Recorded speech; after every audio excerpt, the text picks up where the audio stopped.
Muy buenas tardes a todas y todos los que están acompañándonos virtualmente y los que todavía van llegando aquí presencialmente. Hoy a la octava sesión del seminario Un Mundo por Descubrir, acercamiento a los archivos en y sobre Chiapas. Como ustedes se acuerdan, hace ya varias sesiones ya estábamos mencionando archivos judiciales, pero más bien como al margen, no como el enfoque principal de la charla. Hoy vamos a estar hablando sobre precisamente archivos judiciales y los archivos que complementen esta información. Y para esta charla hemos invitado a la doctora Dolores Palomo de CIESAS, que nos acompaña hoy aquí, está presente, no virtual, y le damos la más cordial bienvenida, agradeciendo su disposición de compartir con nosotros aquí sus experiencias en los archivos judiciales. Voy a empezar con una brevísima semblanza, como siempre, de nuestra invitada. La doctora Palomo es doctora en Historia por la Universidad de Sevilla, en España, donde se tituló en 1995. Ella actualmente es profesora investigadora de CIESAS Sureste. Ya, pues actualmente es un decir, ya tiene 24 años trabajando en esta institución y durante estos años ha trabajado principalmente la historia colonial de los pueblos indígenas de Chiapas desde la conquista hasta el siglo XIX.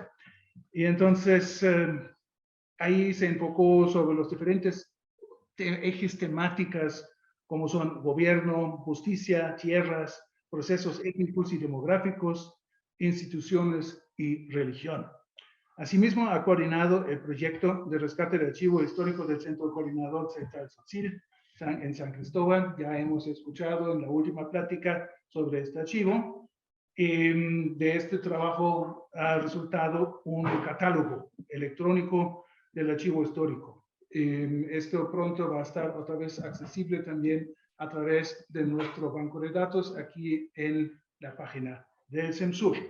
Las investigaciones más recientes son sobre las dinámicas históricas en la frontera México-Centroamérica, Guatemala, con un enfoque binacional y transfronterizo, es decir, combinando las visiones de ambas partes, de ambos lados de la frontera.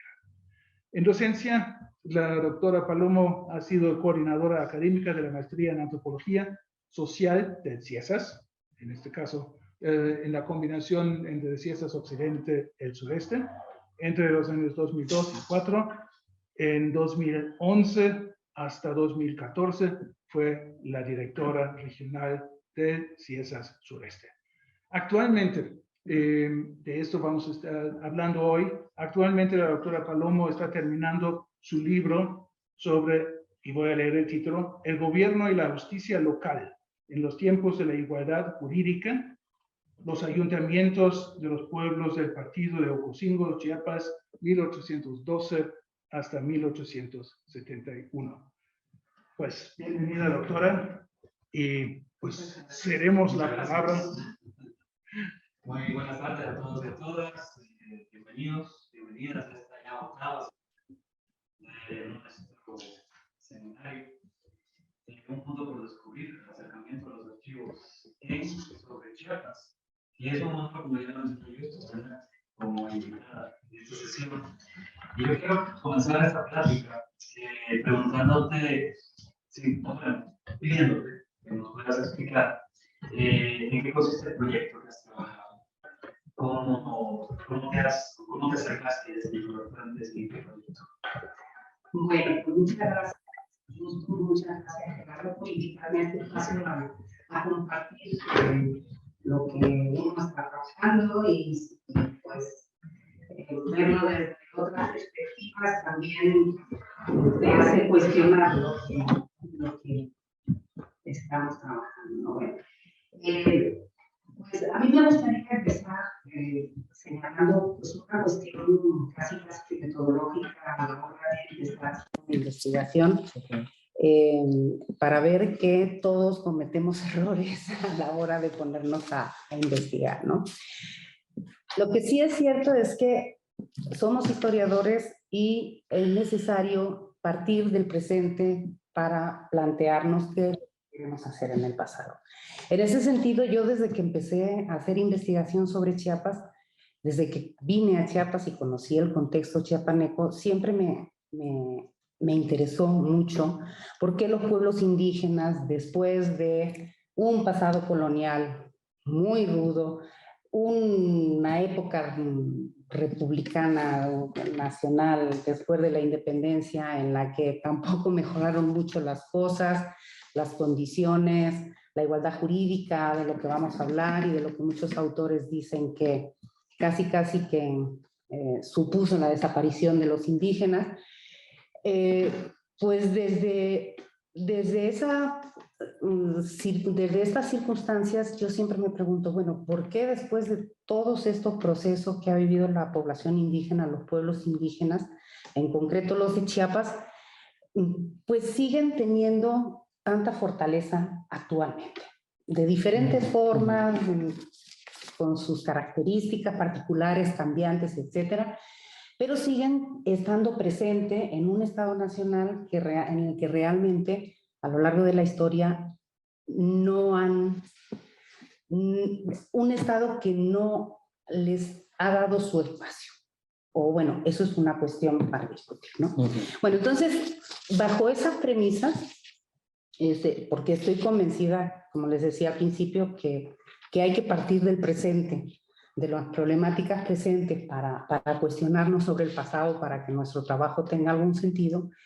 En ese sentido, y viendo los problemas que hay de gobierno con los pueblos indígenas, pues yo me planteé hacer esa investigación, ¿no? Analizar los ayuntamientos, que son las formas de gobierno local de los indígenas. Ya anteriormente me había hecho un acercamiento a los cabildos, pero en esta investigación me interesó los ayuntamientos a partir de la Constitución de Cádiz, que es cuando adquieren una nueva conformación. Bueno, pues el primer error, hacer el proyecto antes de ver archivos. Ese fue mi primer error, porque hice un proyecto maravilloso, un montón de hojas, con un montón de preguntas de investigación, con un planteamiento para mí bien sólido, y cuando empiezo a buscar la información, pues resulta que pues no encontraba la información que yo quería. Yo pretendía hacer un análisis del contraste de cómo en ese momento ya había pueblos ladinizados, que vamos a platicar más adelante sobre qué es eso, qué entiendo por pueblos ladinizados. Ya había pueblos ladinizados, entonces el objetivo que yo tenía era hacer como un contraste o una comparación de cómo se ejercía el gobierno local en los municipios, en pueblos ladinizados y en pueblos indígenas. Entonces, bueno, pues ahí fue mi primer choque contra la pared, porque la información que encontraba no me permitía hacer un análisis sobre los pueblos que se mantenían con población íntegramente indígena, ¿no? Que eso tenía sus consecuencias en la forma, según yo, en la forma de gobierno, ¿no?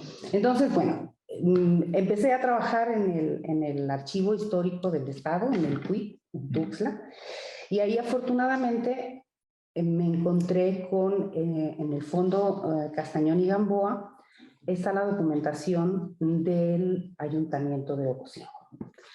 Ese fue para mí la primera alegría de ese proyecto, porque dije, bueno, ya tengo algo de material para empezar a trabajar, pero eso suponía que tenía que cambiar algunas premisas, porque Ocosingo precisamente era un pueblo ladinizado o en proceso de ladinización. O sea, cuando hablo de pueblo ladinizado no quiero decir que sea completamente mestizo, que toda la población que tiene sea ladina.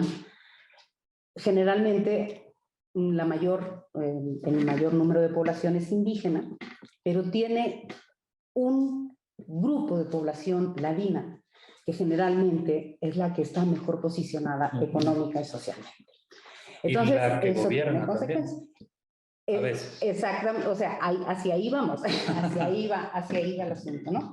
Entonces, bueno, Ocosingo, en esa fecha, a partir de finales del siglo XVIII, pero sobre todo desde principios del siglo XIX, ya tenía una cantidad de población ladina importante. Y ya podía esta población ladina ya podía hacer la competencia de la población indígena, ¿no?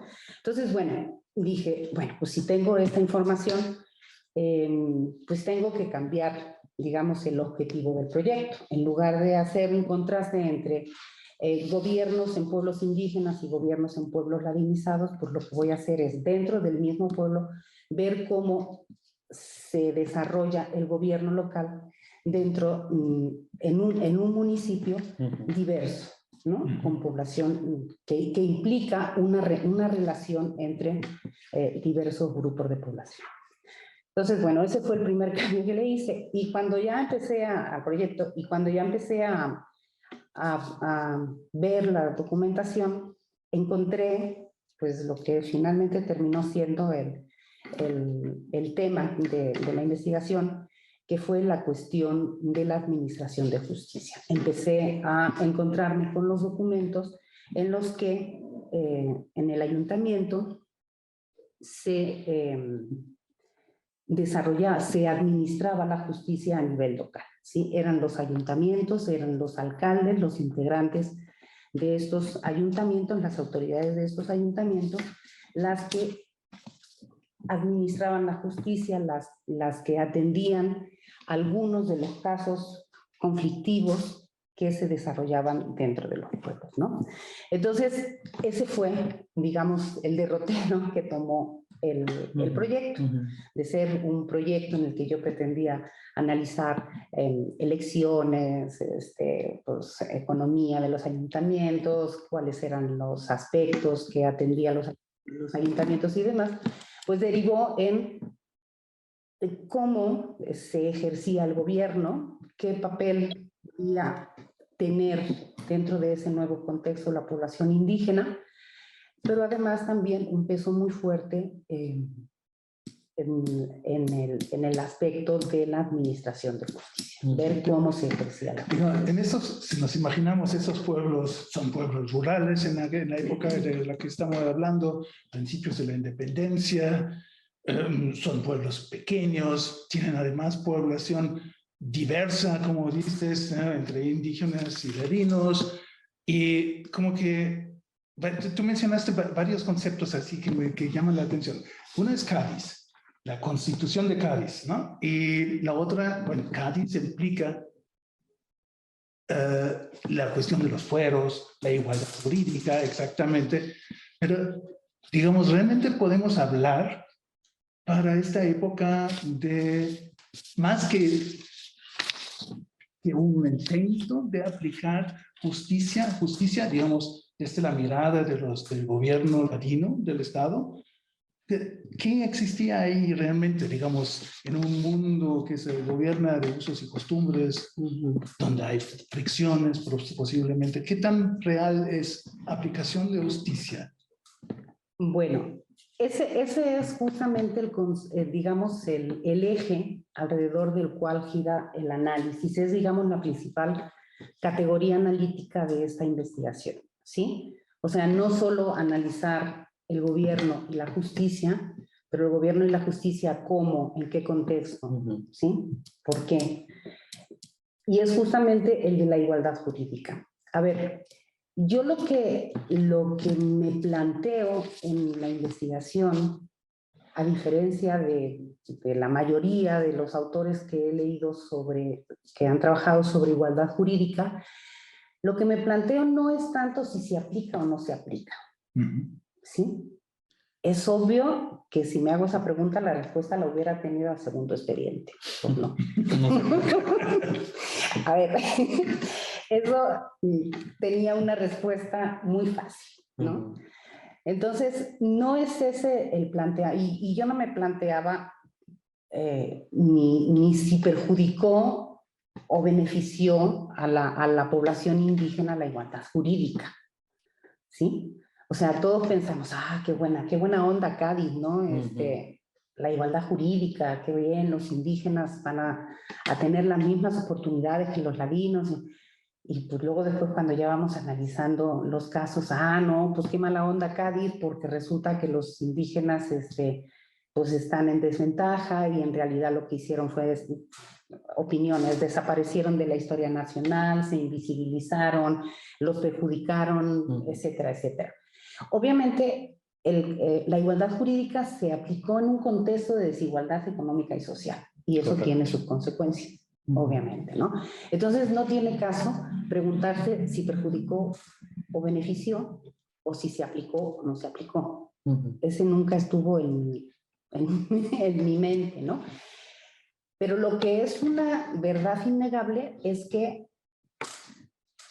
tanto el gobierno como la justicia se aplicó en ese contexto de igualdad jurídica.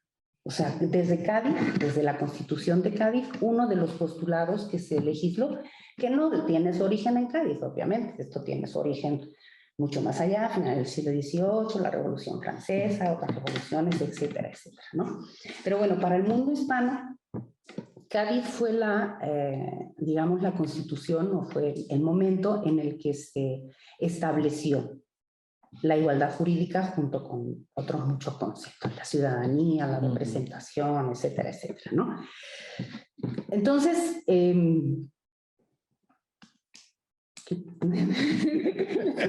sobre la pregunta de la igualdad jurídica. Si no fue esa pregunta la que te lanzaste, o sea, no es si se aplicó o no. Exacto. Entonces, y ya nos has contado que hubo un giro, ¿verdad?, en la investigación. ¿Qué nuevas preguntas te planteaste? Sí. O sea, no me planteaba si se aplicó o no. Ajá. Era un hecho que estábamos en un momento, o sea, en un contexto en el que se estaban produciendo, mucho más después de la independencia, se estaba en un contexto en el que se iba a aplicar eso de la igualdad jurídica. Igualdad jurídica significa pues que todos los individuos, excepto algunos, bueno, en realidad la igualdad jurídica no era tan restrictiva, por ejemplo, como la ciudadanía. La ciudadanía sí tenía criterios bastante más restrictivos que la igualdad jurídica. Pero bueno, el espíritu de la igualdad jurídica era que todos los individuos iban a ser iguales ante la ley. ¿Sí? Todos iban a tener las mismas oportunidades, todos iban a ser juzgados por los mismos tribunales, por las mismas leyes, bajo el mismo procedimiento, etcétera, etcétera. Y pues todos serían gobernados también bajo las mismas leyes, no habría diferencias, ya desapareció el cabildo de los pueblos de indios, ahora todos eran ayuntamientos, etcétera, etcétera, ¿no? Eso es innegable, o sea, Cádiz estableció eso. Entonces, aquí la propuesta de investigación era, bueno, pues ver cómo la población indígena enfrentó esos cambios. Excelente. ¿Sí? O sea, ver si ahora los ayuntamientos iban a ser diferentes a lo que ellos estaban acostumbrados. Unos ayuntamientos que hasta la independencia habían sido indígenas, con todos los asegúnes, ¿sí? Que no es el momento de discutirlo, pero bueno, las leyes de indios decían que los cabildos indígenas de los pueblos de indios tenían que estar integrados exclusivamente por población indígena y que nadie podía habitar en los pueblos de indios, que sabemos que tampoco pasó, etcétera, etcétera. Pero entonces se produce ese cambio legal. Entonces, ahora resulta que dentro de los gobiernos de los pueblos de indios, o ahora ya no son pueblos de indios, ahora ya son municipios, a partir de la Constitución de Cádiz, pues ya no solo va a haber indígenas, sino que también hay posibilidad de que haya población ladina, o sea, que haya un alcalde que sea ladino, que haya regidores que sean ladinos. Entonces, eso es un cambio que se dio con este precepto de la igualdad jurídica. Entonces, ¿qué pasó? ¿Qué pasó? ¿Cómo jugó este juego ahora que estamos en este contexto tan deportivo la población indígena, ¿no? Sí. ¿Cómo le afectó y qué hizo para no quedar fuera del juego? Exactamente. Sí, entiendo bien. Digamos, hay dos sistemas en juego ahí, ¿no? Digamos, los usos y costumbres y un sistema jurídico legal impuesto desde el gobierno ladino. Digamos, pero digamos, ¿es algo en realidad previsible o había sorpresas en la manera, digamos, de cómo se estableció el sistema legal ladino en los pueblos? Es decir, pensando que a lo mejor los pocos ladinos obviamente tenían cierta ventaja, ¿verdad? Es decir, ¿cómo reaccionó o cómo, en qué posición estaba ahí la población indígena realmente? Ok. Mira, bueno, el problema, este problema de investigación se desarrolla fundamentalmente en los pueblos ladinizados, ¿sí? Porque es donde existe esa competencia por los cargos, ¿sí? O sea, tanto ladinos como indígenas podían acceder a los cargos de los ayuntamientos.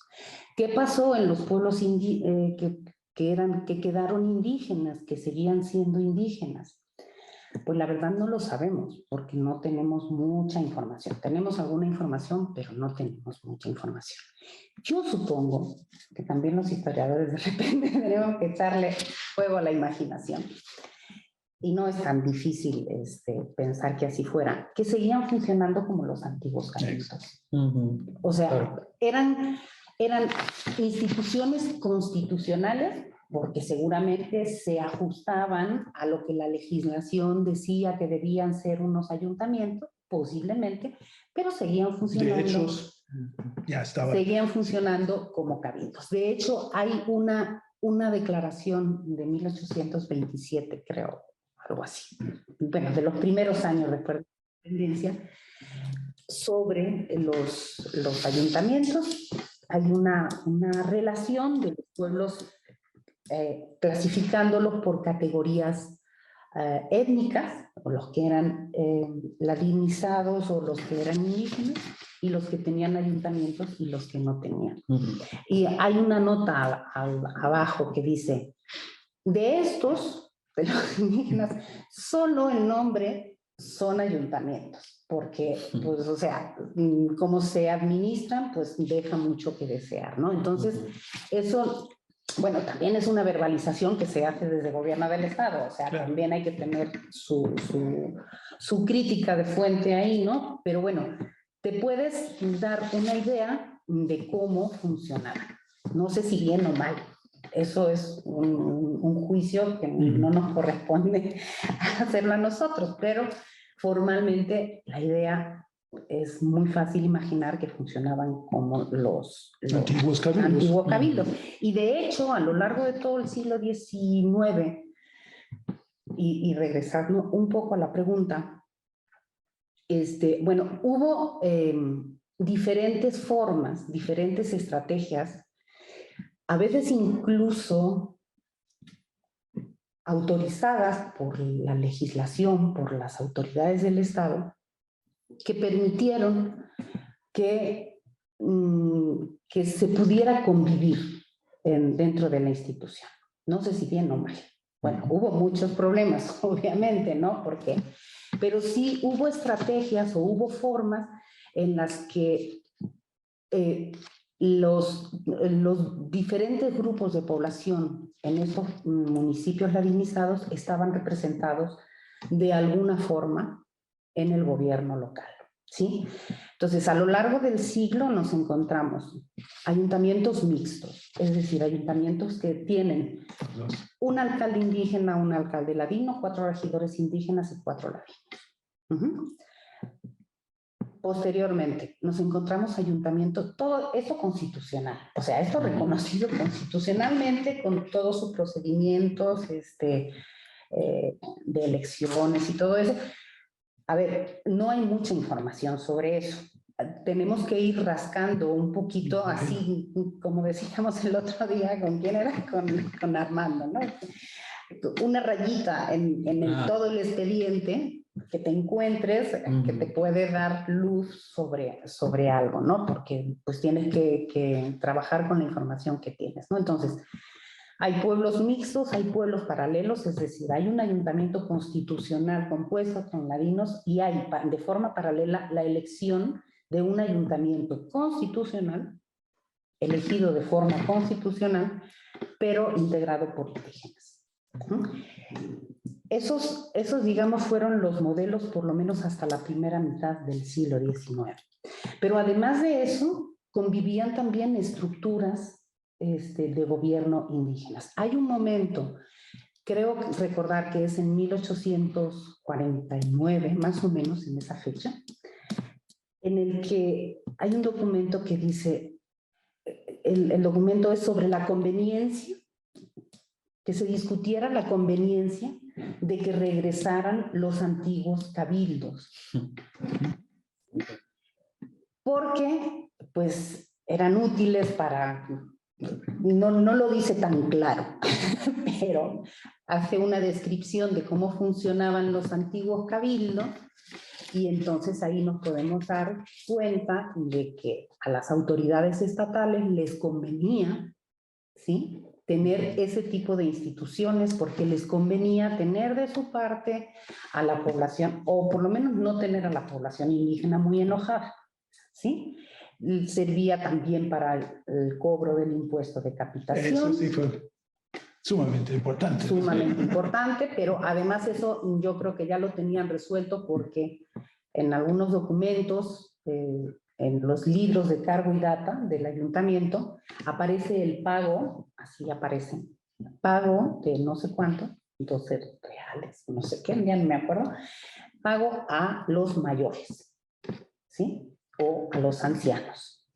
Obviamente esos pagos eran por servicios que estaban ofreciendo a los ayuntamientos. ¿Y qué servicio? Pues seguramente el cobro de capitación. No se especifica ahí, pero es muy... Porque además era regular. No era de que de repente aparecen, sino que tenían cierta regularidad este pago, ¿no? Entonces, bueno, además de ese cabildo, estaban estas otras autoridades indígenas que nunca desaparecieron, ¿sí? Y que estaban atendiendo asuntos de la población indígena y eran como intermediarios realmente de la población indígena con el ayuntamiento en momentos en los que no estaban participando en los ayuntamientos constitucionales. ¿Sí?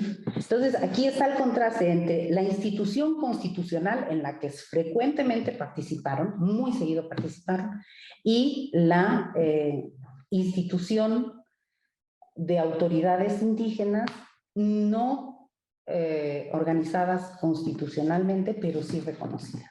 Es que para los compañeros y compañeras que no son historiadores e historiadoras, yo te quiero preguntar, va a ver, nos has descrito, bueno, la influencia de la Constitución doceña o de Cádiz, ¿ya? Esa transformación, la igualdad jurídica, totalmente, bueno, estipulada en la ley, pero bajo una práctica de desigualdad tremenda socioeconómica que has descrito. Los pueblos ladinizados, que implica una presencia de mestizos, ladinizados aunque la mayoría haya sido indígena, por ejemplo, ¿eh? Ahora, la pregunta concreta es, ¿y en estos pueblos qué órganos de justicia encontramos entonces? Pues en estos pueblos fundamentalmente eran los ayuntamientos, ¿sí? O sea, a ver, hay una estructura judicial, federal y estatal, ¿sí? Están sus órganos, el sistema judicial tiene toda una estructura. Lo que yo he trabajado en esta investigación, y que era lo que me interesaba, no es todo el sistema judicial en su conjunto. Me interesaba trabajar porque es ahí donde realmente quería apreciar a la población indígena. En lo último, en la base, la cuestión más cotidiana, los problemas que afectaban de una forma más cotidiana a esa población estaba justamente en la justicia local. Lo que así se reconoce en la documentación como justicia local, que no era ni más ni menos que la que se ejercía en los ayuntamientos. ¿Sí? Los alcaldes o los regidores en su sustitución o algún otro miembro del ayuntamiento podía sustituir al alcalde en su ausencia o cualquier otra circunstancia, ejercían, aquí hay o tres cuestiones sobre las que quisiera hablar. Eran jueces de conciliación, ¿sí? Eran jueces también en los juicios verbales, ¿sí? Estos dos tipo de procesos se desarrollaban en los ayuntamientos, ¿sí? Y luego después estaban los juzgados de primera instancia, que generalmente no, estaban en la cabecera de los, estaban en los municipios cabecera de partido, ¿sí? En el que también hay una relación entre los ayuntamientos o las autoridades de gobierno local y la justicia, ¿no? Porque era justamente en estos ayuntamientos en los que se atendían lo que conocemos como casos que se atendían como en proceso, ¿cómo se llamaba? No fue la palabra. En juicios de conciliación o en juicios verbales. Eran, la verdad, muy similares, ¿sí? A veces se empezaba en un juicio de conciliación, perdón, se empezaba en un juicio de conciliación y si no se llegaba a un acuerdo, porque el objetivo del juicio de conciliación era lograr el acuerdo entre las partes, ni más ni menos como lo que vemos hoy en día en los juzgados de paz y conciliación, ¿no? O sea, muchas veces lo que se pretende no es imponer una pena, no es imponer una sanción, sino más bien tratar de conciliar, como su propio nombre indica, ¿no? Tratar de llegar a un acuerdo entre ambas partes. Ese es el caso típico de conciliación. Pero digamos, si estamos hablando de conciliación, juicios verbales, así como que acercándonos un poco más a los archivos, ¿queda vestigio, por ejemplo, de esto? ¿O de cómo podemos llegar realmente a comprobar la existencia de juicios de conciliación y verbales en estos pueblos? ¿Existe muestra o existencia física en los archivos de ellos o solo de juicios que llegan a otra instancia? No. Por eso yo llegué a la justicia, justamente, porque estaba encontrando en lo que según yo me iba a encontrar, eran excelentes actas de cabildo, de reuniones de cabildo, pues empiezo, actas de cabildo, libro de actas de conciliación, libro de juicios verbales. Ay, guau, ¿así esto qué? Bueno, no tan así, porque bueno, pues también ahí está la legislación que te explica todo eso, obviamente.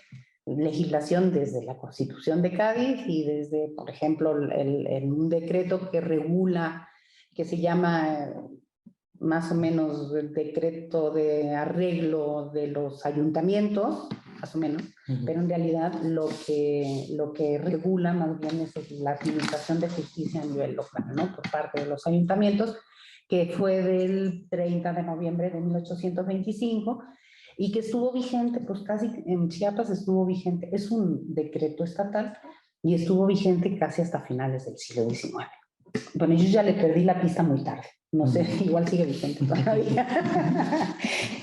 Entonces, bueno, todo ese funcionamiento, toda esa estructura, todas esas jerarquías están en la legislación, ¿sí? Pero también lo tenemos en los expedientes. ¿Sí? Justamente en el archivo de Tuxtla, en el archivo histórico del Estado, del CUIP, en el Fondo Castañón y Gamboa, nos encontramos los libros de Cabildo de Ocosingo, los libros de actas de conciliación y los libros de juicios verbales. ¿Podrías darnos como una idea, digamos, a los que a lo mejor les interesa meterse más en el tema de justicia y a ese nivel de pueblo rural? ¿Qué tipo de información contiene, por ejemplo, realmente las actas de conciliación? ¿Qué podemos encontrar? ¿A qué como que nos lleva, digamos, a qué lectura? Nos lleva a la cotidianidad, a la conflictividad, a lo que era el día a día de los pueblos, ¿sí? O sea, si había problemas de violencia contra las mujeres, por ejemplo, maltratos a las mujeres, de pleitos entre vecinos porque se ocupaban los terrenos o porque los cerditos de fulanito se habían metido en el terreno de menganito, ¿sí? ¿Qué más? Deudas, ¿sí? Pero deudas diferentes, por ejemplo, a las que nos encontramos en otro tipo de archivos, que es el de primera instancia, que son las deudas de los mozos, de las haciendas, ¿sí?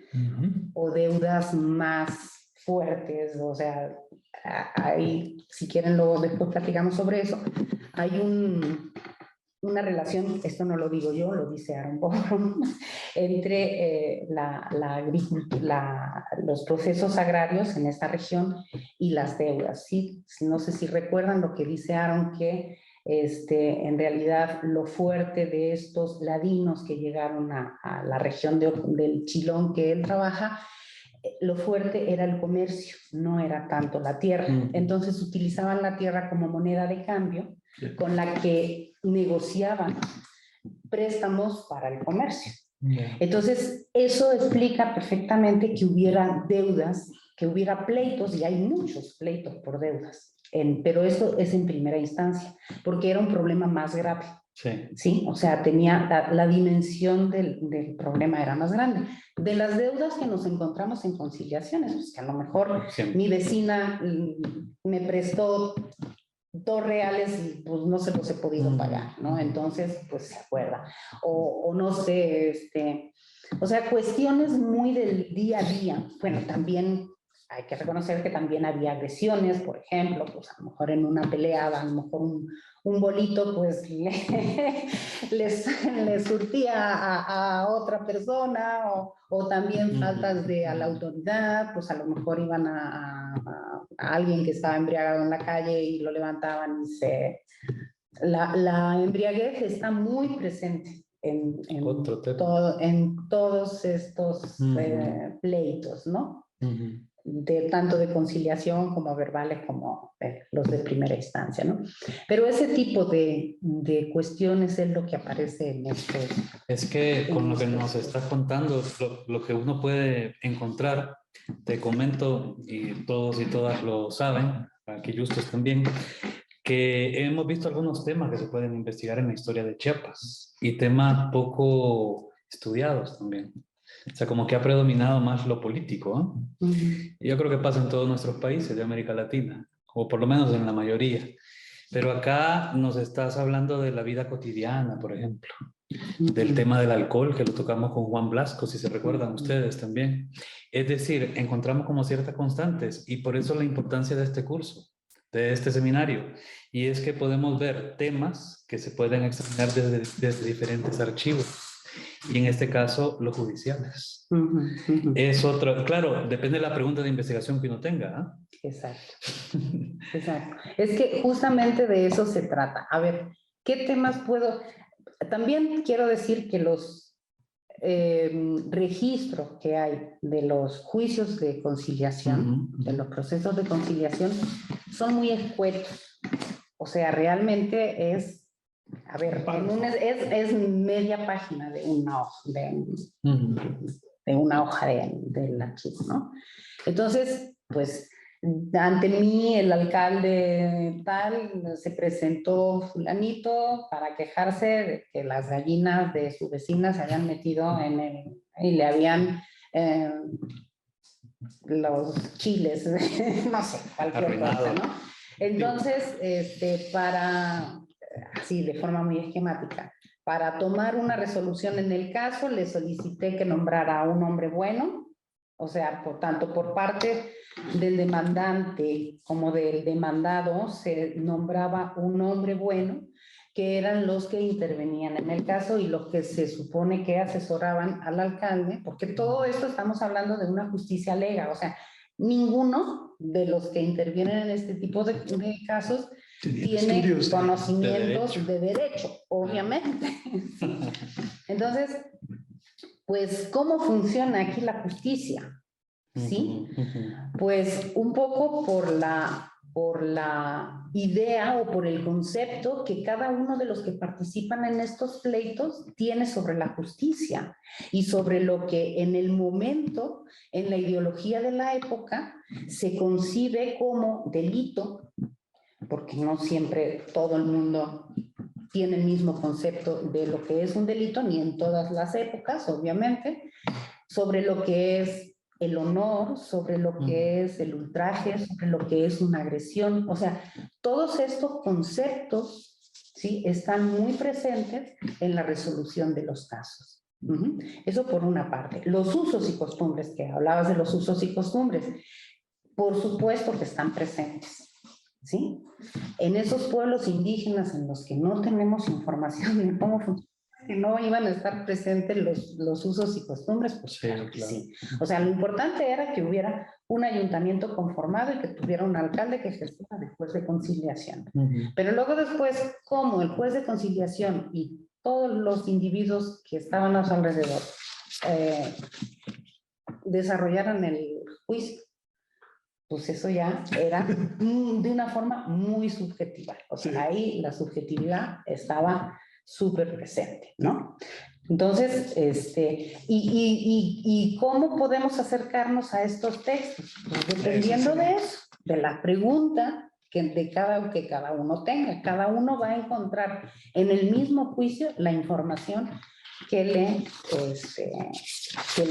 interese. Mira, para los que les interesa entrar en esta temática, ¿tú les recomendarías ir a los pueblos? Porque tú hablas de un archivo en Tuxtla, en realidad, pero trabajas sobre Ocosingo. ¿Cómo es la situación, digamos, de las existencias físicas? Digamos, ¿dónde, o a lo mejor has localizado otros fondos que podrías recomendarlos como complementarios a lo que tú has detectado, en este caso en Tuxtla, en el archivo histórico? En el archivo histórico está esa información de la que estaba hablando, y con lo que yo he trabajado es con el archivo del Poder Judicial que está aquí en San Cristóbal, que tiene dos fondos principalmente, que es el juzgado de San Cristóbal, ¿no? El juzgado de los Altos, se llama, y el juzgado mixto Chilón-Ocosingo, ¿sí? Yo lo que he trabajado, que no he trabajado en realidad mucho ese fondo, porque es de primera instancia. Entonces, bueno, aunque la primera instancia también se desarrolla a nivel local, a nivel municipio, pero es un juzgado con una jurisdicción más amplia que abarca a todos los municipios del distrito, ¿no?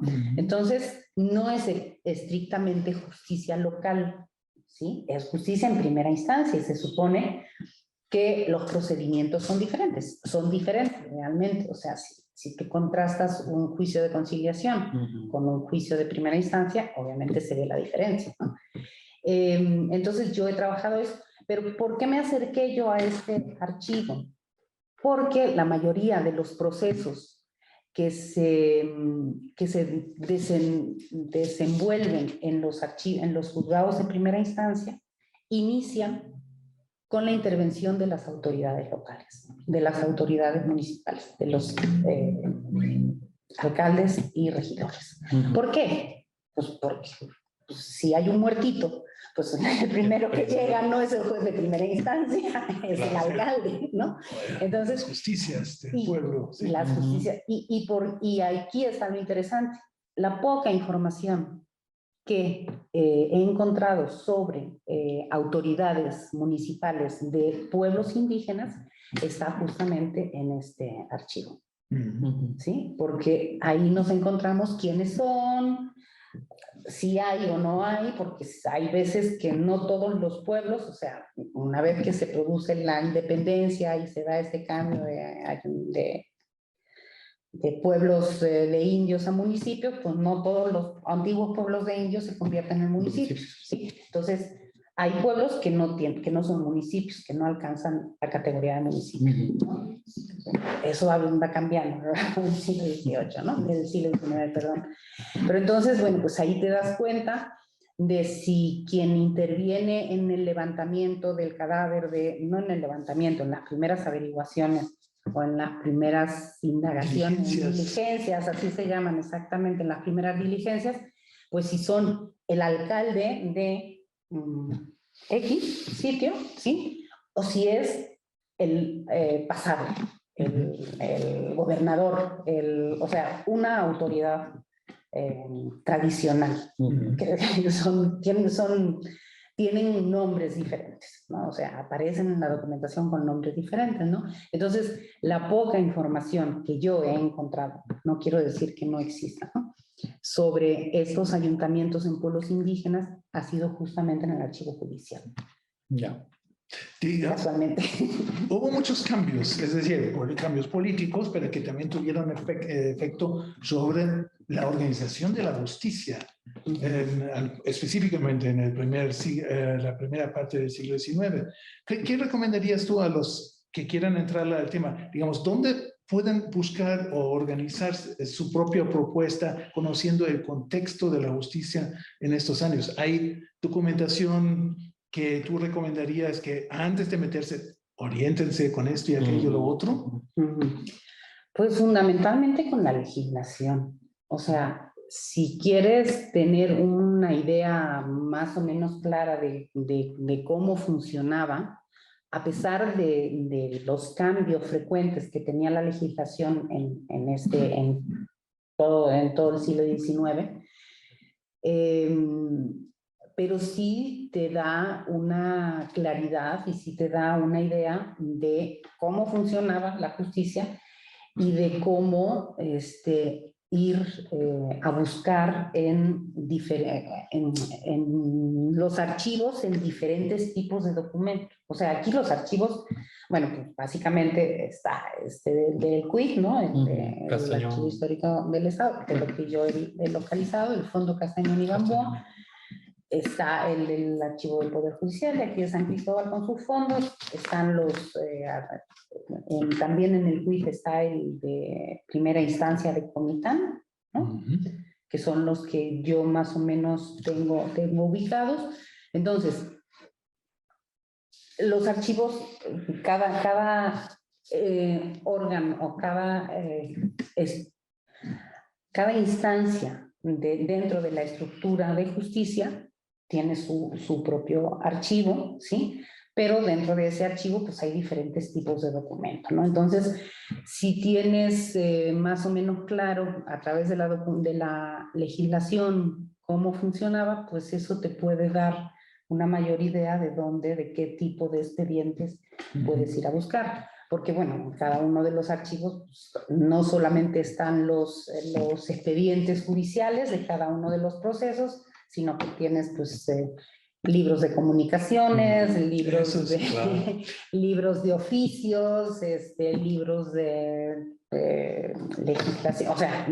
Es básicamente la comunicación con las autoridades superiores, donde uno puede aprender, digamos, de las indicaciones que vienen desde arriba y que ellos tienen que cumplir. Tal vez un tip para los que quieran entrarle, digamos, obviamente la legislación, de revisarlo de todo un siglo, es un trabajo tremendo, pero hay algunos, digamos, herramientas ya que nos pueden por lo menos ayudar. No son completos, no siempre son fiables tampoco, pero por ejemplo, la historia del H Congreso, por ejemplo, de Carlos Ruiz Abreu. Ese es un libro que yo les puedo recomendar a todos respecto a construir este contexto, ¿no? Porque tienen uno de los tomos, la mayor parte de este tomo estaba ocupado por una eterna lista de todos los decretos, leyes, reglamentos, etcétera, que han sido publicados a lo largo del siglo XIX. Y eso sí permite dar una primera ubicación en el tema, buscar las leyes, ya el texto completo, sea en los periódicos, el mismo CUIT, o ya más reciente tal vez en los archivos de periódicos digitales, etcétera, ¿no? Entonces, con esto ya podemos construir lo que estabas mencionando, ¿no? Esta estructura para llegar finalmente a este último nivel, que son, digamos, pueblos o agencias municipales incluso, ¿no? Que también fungen de repente como actores dentro del sistema judicial, ¿no? Exacto. Entonces, pues eso sí que es indispensable, ¿no? Es decir, antes de meternos realmente en uno de estos temas, ¿no? Pero tal vez... Pero sin perderse. Porque algo que hay que señalar también es que, bueno, por falta de legislación no es. Porque en todos los archivos que yo he consultado, sobre todo los decretos y los reglamentos, ¿sí? Y leyes particulares, se repiten y se repiten y se repiten y se repiten. Obviamente eso es fruto de la comunicación, ¿no? Que hay entre las diferentes instancias, ¿no?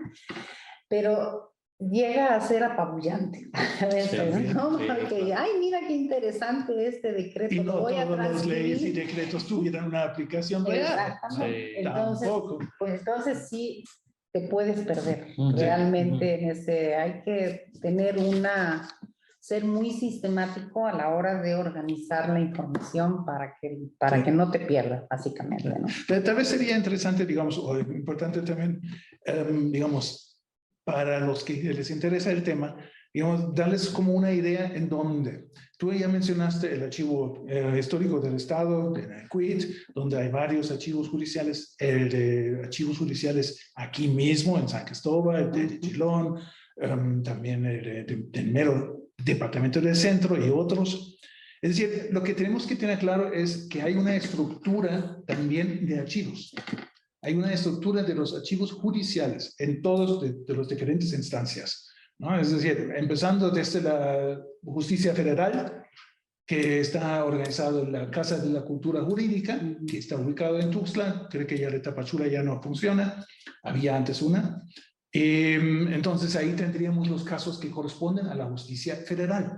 Después tenemos la Corte Superior del Estado, que tiene sus propios archivos y que están en parte integrados en un sistema del Poder Judicial del Estado. Es decir, lo que se limita definitivamente al Poder Judicial de esta entidad. Y esta, a su vez, tiene varios centros regionales, se puede decir, ¿no? Es decir, por ejemplo, San Cristóbal es uno, Tapachula es otro, Tonalá es uno, Pichucalco, Palenque, Comitán, creo que Ocosingo creo que no, pero creo que me faltan algunos. Pero la lógica es de que tienen archivos regionales donde se concentra la información.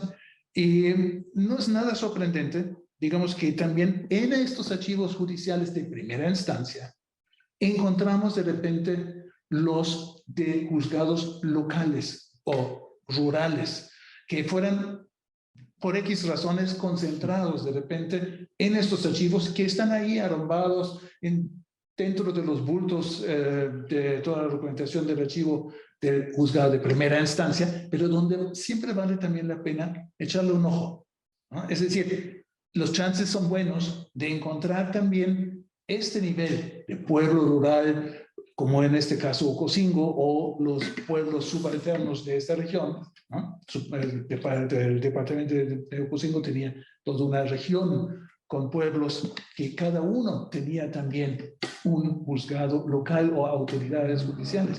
Es decir, todo esto podemos volver a encontrar, y en realidad los archivos judiciales, si estamos hablando del siglo XIX, XX, son posiblemente los más completos que tenemos. Y son incluso, no en todos los casos, pero varios de ellos son bien organizados, porque fueran simplemente numerados. Es decir, la lógica de construcción y organización de esos archivos es simplemente numérico. Es decir, va por fechas, ¿no? Y entonces esto ha facilitado mucho la organización y mantener o recuperar, en dado caso, el orden.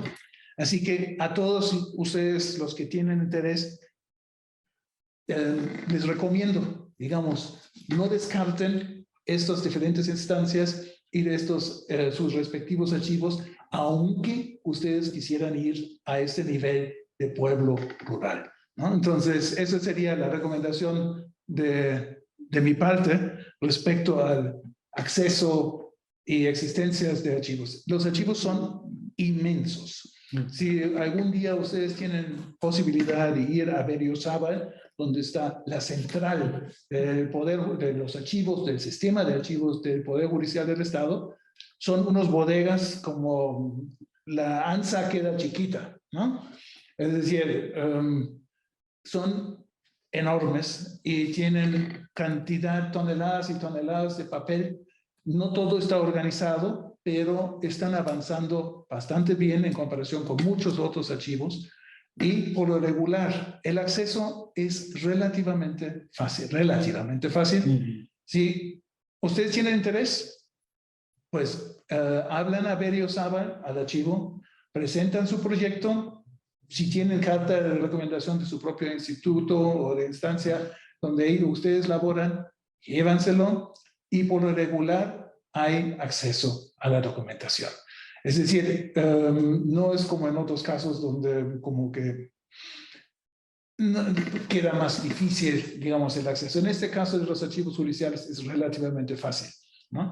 Entonces, eso es una enorme ventaja para sustituir otros archivos como los municipales o departamentales que por X razones, por lo regular políticos, no han sobrevivido, ¿no? Y que han sucumbido a incendios, actos de guerra, secuestros, etcétera, etcétera, ¿no?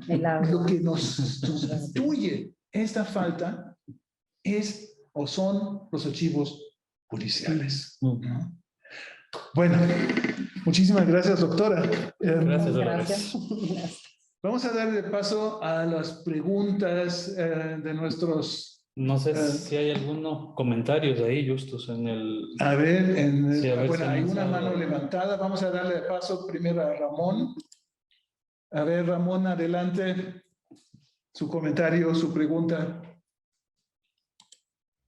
Muy buenas tardes, doctora. Buenas tardes. ¿Dónde puedo conseguir alguna publicación de su investigación? Me interesa, yo soy de Ocosingo y he estado trabajando durante 25 años sobre la historia y realmente su investigación me interesaría mucho leerla.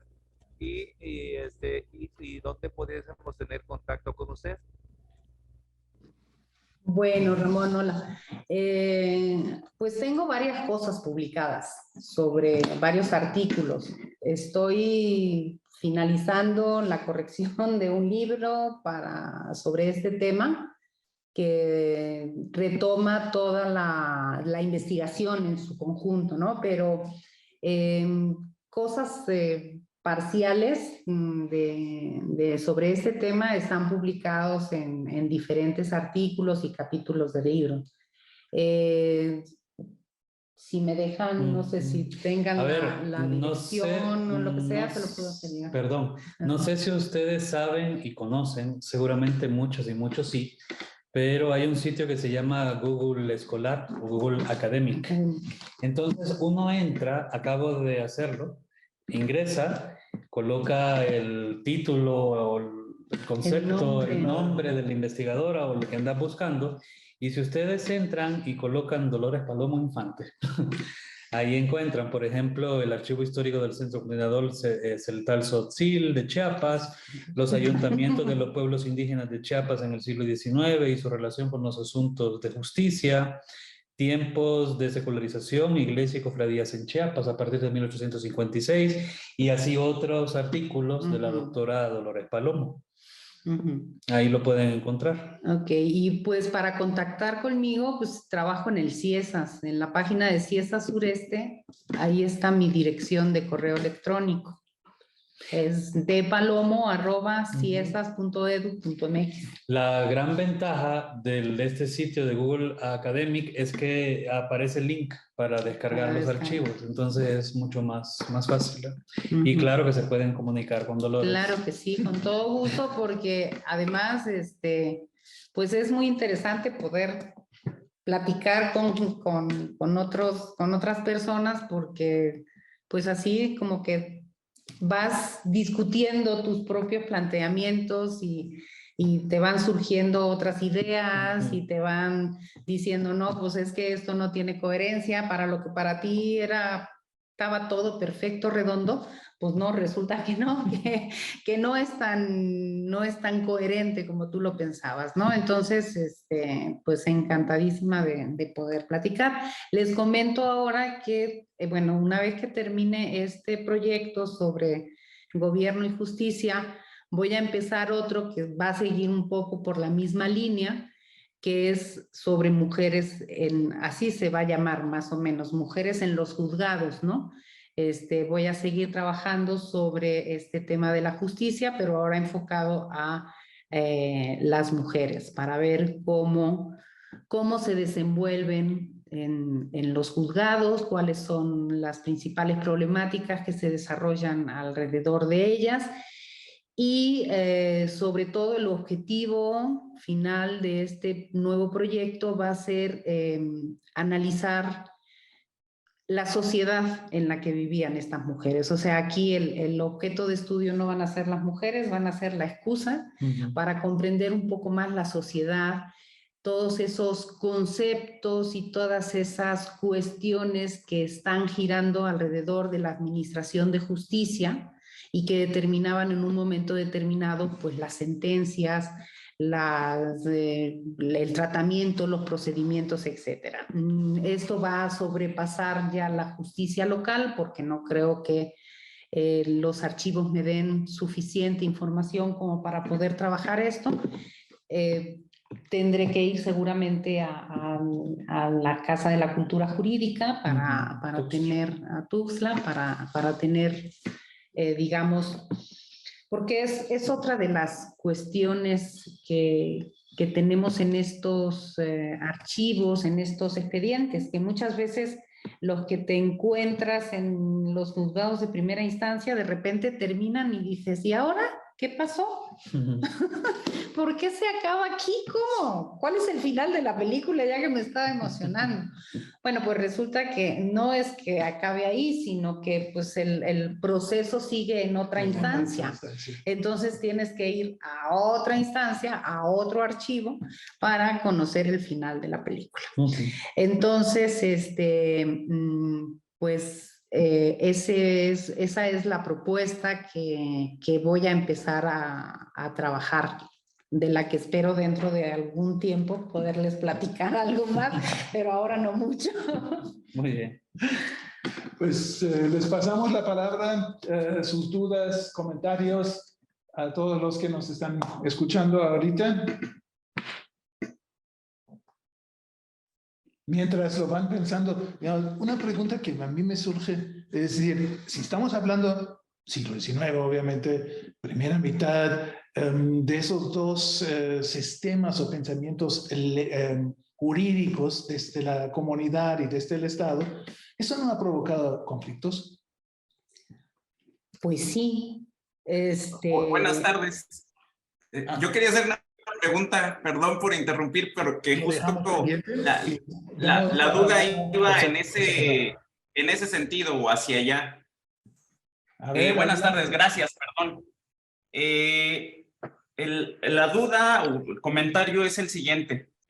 Yo trabajo tribunales eclesiásticos básicamente durante el mismo periodo, la primera mitad del siglo XIX, desde la supresión de la Inquisición hasta cómo los obispos de, pues en este caso Nueva España, el Imperio y luego la República Mexicana retoman y continúan la actividad de la extinta Inquisición. Bueno, digo esto porque precisamente como señalaba el doctor Justus, ese periodo es un periodo, a mí me parece fascinante, complejo y problemático por por los órdenes jurídicos encontrados, ¿no? que conviven, tradicional, por llamarlo de alguna forma, procedente del mundo virreinal, pero también este orden jurídico nuevo, procedente de Cádiz, el liberalismo, ¿no? Y que luego en México se embona con estas cuestiones del republicanismo y las ideas federales. Con las cosas que yo he estudiado, de pronto me salta a la vista cómo en determinados casos de tribunales eclesiásticos, eso choca, ¿no? ¿qué orden jurídico seguir? ¿El de el viejo corporativismo o esta cuestión de el sistema jurídico positivo que se trata de instaurar, ¿no? En fin, ¿qué ley seguir? ¿Cómo seguir adelante, no? Entonces, puesto que la charla se trata sobre cuestiones judiciales, pues justo yo me preguntaba eso, o sea, ¿cómo usted ha detectado esa traspolación o choque de órdenes jurídicos en ciertos estudios de caso que quizá ha visto? En fin, no sé si me expliqué con la pregunta. Esa era. Muchas gracias, buenas tardes. Gracias. Bueno, justamente estamos hablando de tribunales eclesiásticos y por eso la pervivencia de la cuestión corporativa, ¿no? Y justo la igualdad jurídica lo que trataba de abolir o de eliminar son estos fueros especiales que tenían ciertas corporaciones. Lo que pasa que con el ejército se pudo, pero con la iglesia no. Así con la iglesia hemos topado, amigo Sancho. O sea, ¿quién le quitaba los fueros especiales a la iglesia, ¿no? Entonces, estos tribunales eclesiásticos, yo no los conozco muy bien, pero yo imagino por el discurrir histórico que tenían sus propias formas de hacer justicia y de organizarse y de administrarse que posiblemente no tenían mucho que ver con lo que pasaba con la selección resto del mundo, ¿sí? O sea, con lo que pasaba fuera de ese ámbito eclesiástico. De todas formas, a lo largo de todo el siglo XIX, y ya hablando de legislación y de órdenes jurídicos civiles, no eclesiásticos, lo que se aprecia es un pluralismo jurídico que se prolonga prácticamente durante todo el siglo XIX, y bueno, yo creo que no es algo que haya finalizado así en un momento determinado, ¿no? Entonces, este pluralismo jurídico lo que hace es que se retoman legislaciones anteriores, órdenes jurídicos anteriores que se van prolongando con el tiempo y que van formando la base de lo que es una legislación nueva. Entonces, solamente se hacen determinados ajustes justamente para que esos dos órdenes no choquen, pero a veces sí llegan a chocar. Obviamente, a nivel de la justicia local, esto no se aprecia, ¿sí? Porque, como te digo, muchas veces los juicios de conciliación ni siquiera se ajustan a una determinada ley, ¿sí? En los juicios verbales que también se desarrollan en los ayuntamientos y obviamente en los de primera instancia también, sí aparecen en los registros que encontramos en los archivos, sí aparece el fundamento jurídico que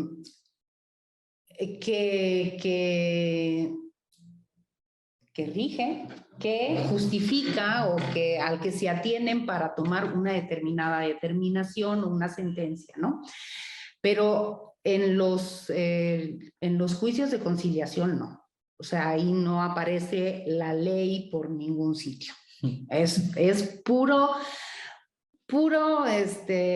concepto de la justicia que al alcalde de ese momento tenga, no que se le ocurra, porque eso parece así como que muy improvisado, pero sí que tenga, ¿no? Por eso era tan importante, ¿sí? Y ahora continúo con el tema ese, porque todavía por ahí había otra cosita que quería decir. Por eso era tan importante y por eso pelearon, y ese fue uno de los motivos de conflicto.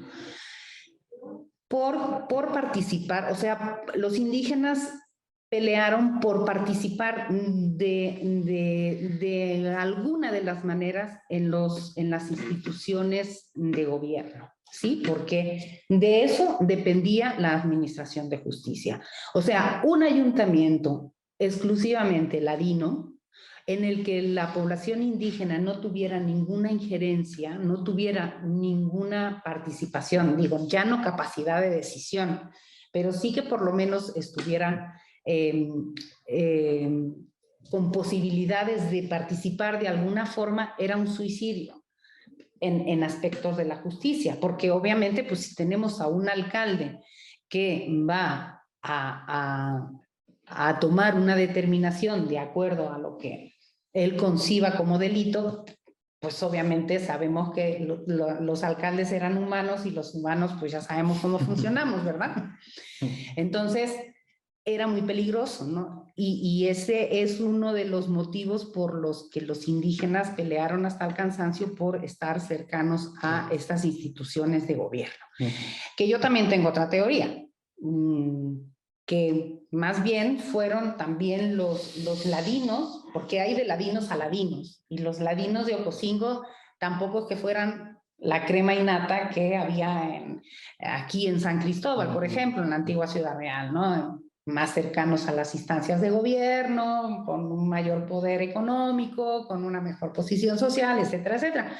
Los ladinos de Ocosingo, también haciendo referencia al libro de Aaron Burr, pues él señala que pues algunos tenían casi que muchas dificultades para llegar a fin de mes. O sea, tenían una situación económica no difícil, ¿sí? Y no eran, la mayoría de ellos, grandes hacendados ni nada por el estilo, ¿no? Entonces, mi teoría también es que los ladinos que vivían en Ocosingo también tuvieron que pelear por participar en estas instituciones de gobierno.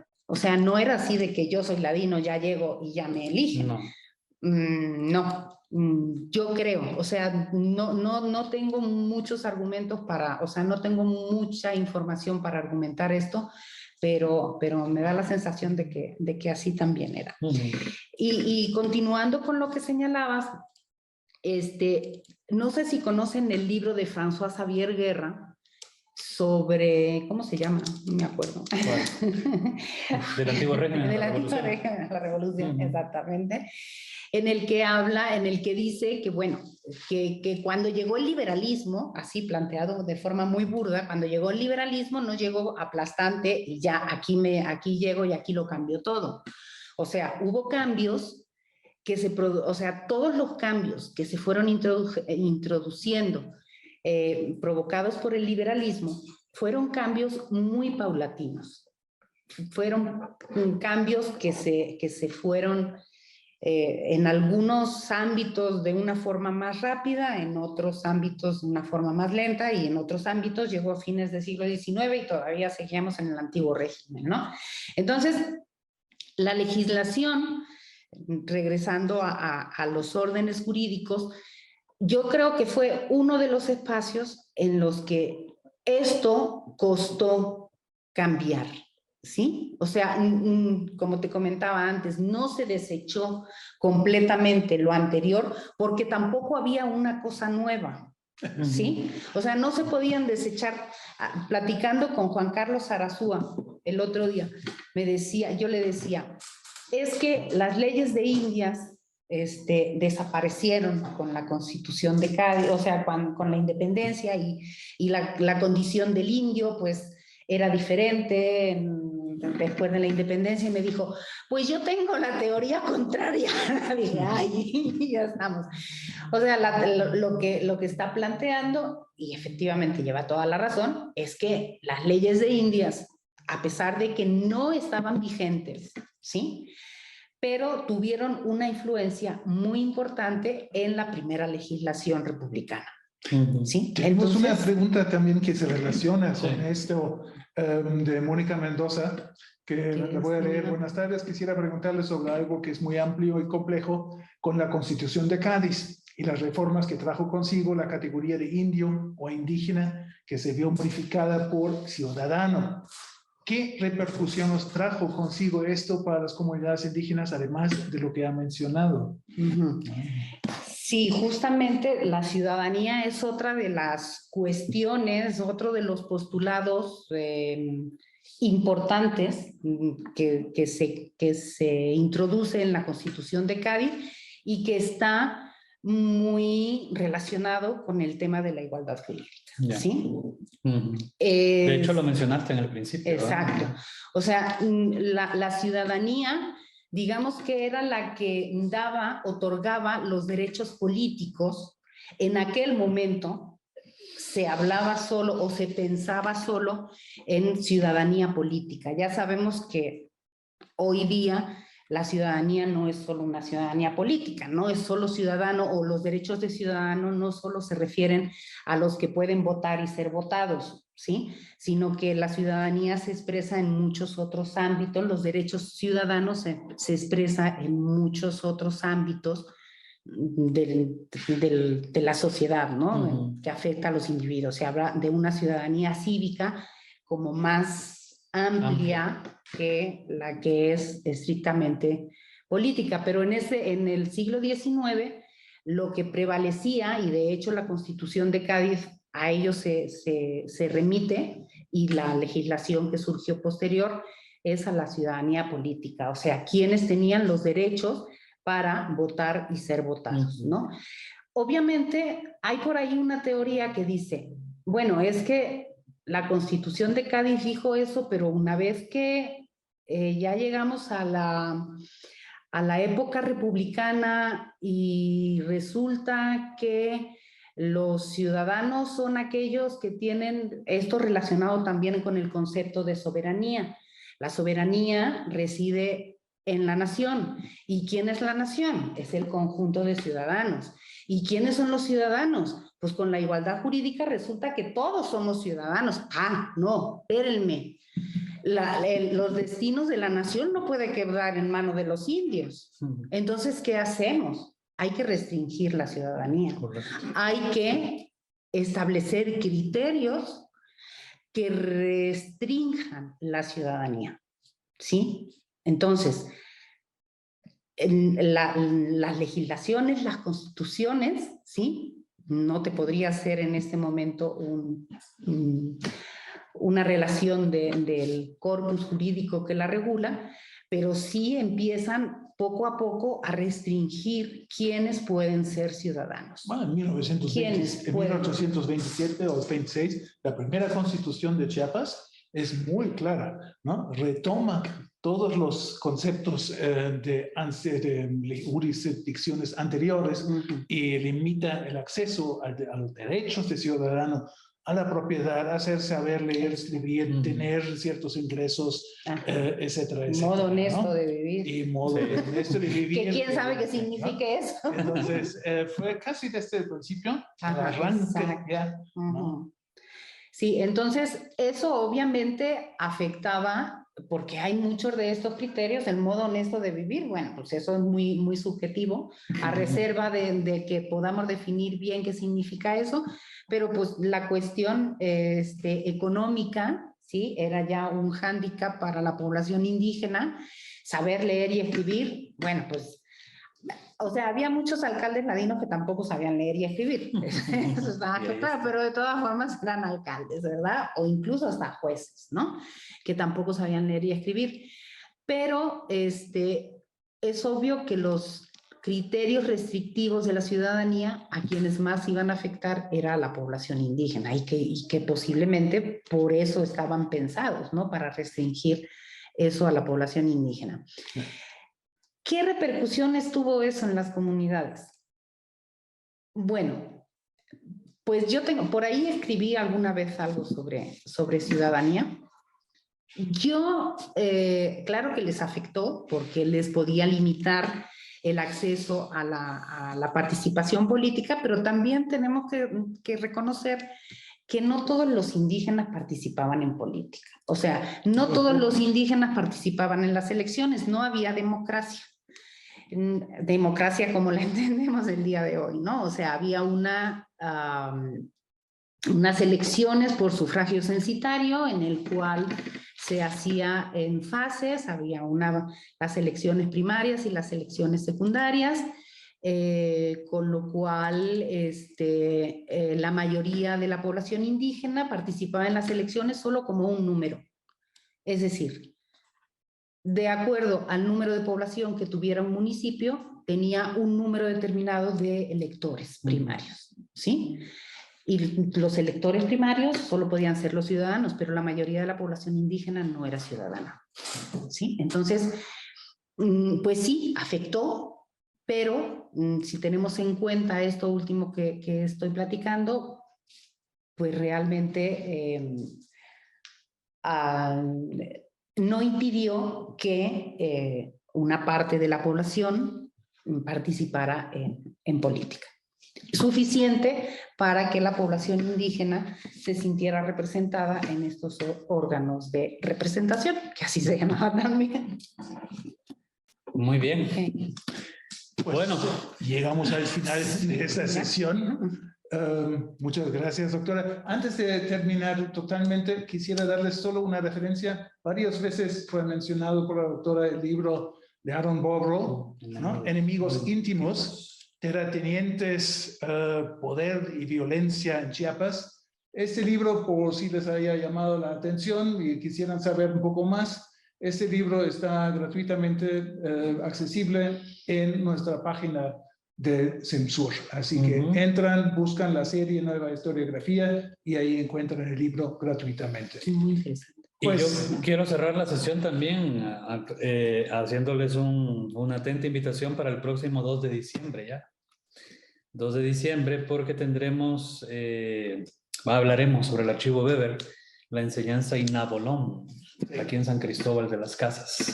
Sí, Así que vamos va a estar muy cambiar interesante. a archivos Particulares. Así que les invitamos atentamente para que el próximo viernes a la misma hora, a la 9ª sesión, participen ustedes igual que hoy. Muchas gracias. Muchas gracias, Dolores. Y muchas gracias a la doctora. Pues sí. De nada y pues seguimos trabajando. Sigamos investigando.